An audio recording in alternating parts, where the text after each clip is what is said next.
ಹಾಸನ ವಿಧಾನಸಭಾ ಕ್ಷೇತ್ರ ವ್ಯಾಪ್ತಿಯ ಬೈಲಹಳ್ಳಿ ಪಂಚಾಯಿತಿಗೆ ಒಳಪಡುವ ವರ್ತಿಕೆರೆ ಗ್ರಾಮದಲ್ಲಿ ಶುಕ್ರವಾರದಂದು ಸಾಂಸ್ಕೃತಿಕ ಹಾಗೂ ಅಭಿವೃದ್ಧಿ ಚಟುವಟಿಕೆಗಳ ಸಮ್ಮಿಲನ ಕಂಡಿತು. ಗ್ರಾಮದ ಶ್ರೀರಾಮ ದೇವರ ದೇವಾಲಯದಲ್ಲಿ ವಿಶೇಷ ಪೂಜೆ ನೆರವೇರಿಸಿ ದೇವರ ಆಶೀರ್ವಾದ ಪಡೆದ ಬಳಿಕ ರಾಷ್ಟ್ರೀಯ ಗ್ರಾಮೀಣ ಉದ್ಯೋಗ ಖಾತ್ರಿ ಯೋಜನೆಯಡಿ ಸುಮಾರು 22,060 ಲಕ್ಷ ಅನುದಾನದಲ್ಲಿ ನಿರ್ಮಿಸಲಾದ ನೂತನ ವಾಣಿಜ್ಯ ಕಟ್ಟಡದ ಉದ್ಘಾಟನೆ ನೆರವೇರಿಸಲಾಯಿತು.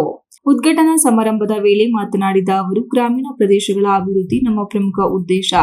ಎನ್ಆರ್ಐಜಿ ಯೋಜನೆಯಡಿ ಗ್ರಾಮಗಳ ಮೂಲಸೌಕರ್ಯ, ಉದ್ಯೋಗಾವಕಾಶಗಳು ಮತ್ತು ವ್ಯಾಪಾರ ಚಟುವಟಿಕೆಗಳಿಗೆ ಬಲ ನೀಡುವ ನಿಟ್ಟಿನಲ್ಲಿ ಇಂತಹ ಕಟ್ಟಡಗಳ ನಿರ್ಮಾಣ ನಡೆಯುತ್ತಿದೆ ಎಂದು ಹೇಳಿದರು.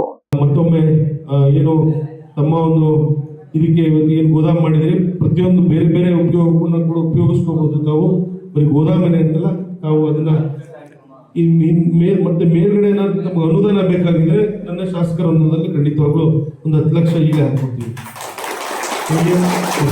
ಎಲ್ಲ ವರ್ಗೀಯ ಗ್ರಾಮಸ್ಥರೆಲ್ಲ ನನ್ನ ತಂದೆ ತಾಯಿಯವ್ರನ್ನ ಸಹೋದರ ಎಲ್ಲರಿಗೂ ಹಿರಿಯರಿಗೂ ಕೂಡ ಗೌರವಿಸ್ತಾ ಮತ್ತೊಮ್ಮೆ ಮುಂದಿನ ದಿನಗಳಲ್ಲಿ ಏನೇ ಕೆಲಸ ಕಾರ್ಯಗಳಿದ್ರು ಒಂದು ಖಂಡಿತವಾಗ್ಲೂ ನಾನು ಜೊತೆ ಹೇಳ್ತೀನಿ.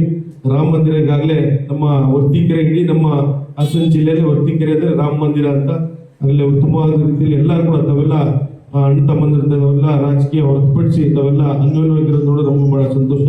ಇದೇ ರೀತಿ ಶಾಂತಿಯು ಕೂಡ ಭಗವಂತ ಒಳ್ಳೇದು ಮಾಡಲಿಕ್ಕೆ ನಾನು ಕೂಡ ರಾಮನಲ್ಲಿ ಪ್ರಾರ್ಥಿಸ್ತಾ ನನ್ನ ಕೂಡ ಕರೆಸಿ ಗೌರವಿಸಿ ತಮಗೆಲ್ಲರಿಗೂ ಕೂಡ ನಾನು ಅಭಿನಂದಿಸ್ತೇನೆ.